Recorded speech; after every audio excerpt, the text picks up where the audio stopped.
એક બોય અને ગર્લ એકબીજાને બહુ પ્રેમ કરતા હતા. રોજ મળવું, કલાકો સુધી વાત કરવી, ફ્યુચરના સપના જોવું. એમને લાગતું કે ક્યારેય અલગ નહીં થયું. પણ એક દિવસ બોયને જોબ માટે બીજા શહેરમાં જવું પડ્યું. જવાના દિવસે ગર્લ હસતી હતી પણ અંદરથી તૂટી રહી હતી. સ્ટેશન પર છેલ્લે મળ્યા ત્યારે ગર્લે બસ એટલું કહ્યું, જલ્દી પાછો આવજે.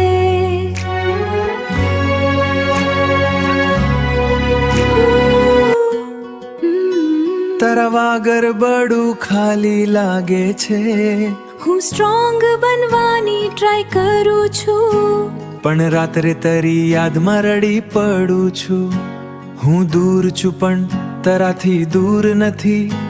આ મહેનત આપણા ફ્યુચર માટે છે.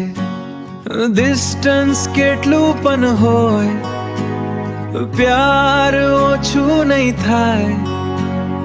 મહિનાઓ પછી બોય પાછો આવ્યો. ગર્લને જોઈને દોડી ગઈ અને બસ એક જ વાત કહી, આટલી વાર ફારી ક્યારે નહીં જાતો ને.